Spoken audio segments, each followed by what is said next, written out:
For me, having the end of the year one-on-ones is incredibly valuable.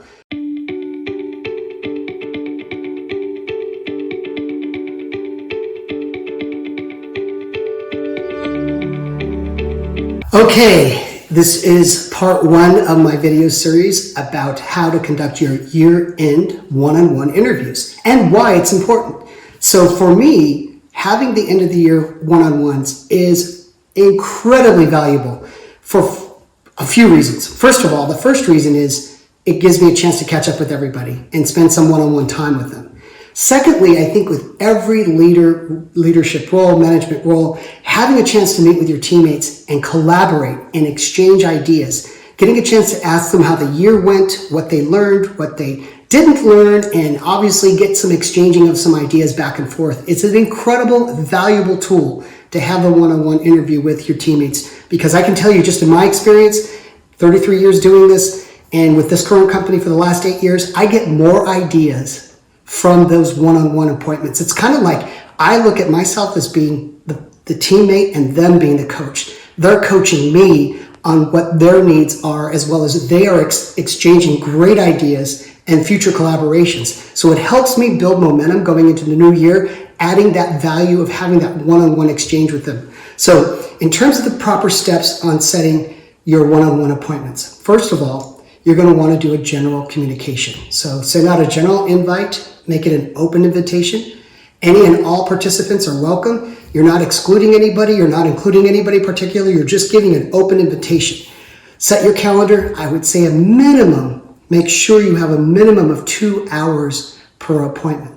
You want to make sure you don't overbook yourself, because there's nothing worse than having a one-on-one appointment where your teammate feels rushed or that somebody is walking in and distracting the interview process. So I would make sure that in terms of having the right expectations is set out a general invitation, make sure you are booking at least 2 hours minimum per teammate to have that one-on-one interview. The third thing I would probably recommend, I definitely would recommend, is give the teammate the option to conduct it over Zoom or face-to-face. Now, personally, I like to have all mine done face-to-face, but if there's a teammate that prefers online and doing Zoom, I have no problem with that. I can get just as much information exchanged over the Zoom than I can face-to-face. I personally like the face-to-face, but I'm okay with Zoom.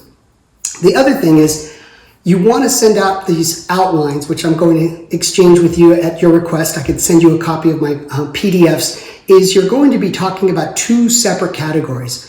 One is called business planning, and the other one's going to be called personal goals. Now, of course, you give the option and you send the outline to your employee of these PDF forms. One is strictly called business planning, and the other one is called personal goals. And the reason why I do this is because I want to exchange business ideas with my teammate, learn more about what they learned, get some new ideas for the next year. But I also want to talk about the personal goals, because let's face it, your employees and your teammates are with you a good portion of their life, their time. They're putting 10-hour days.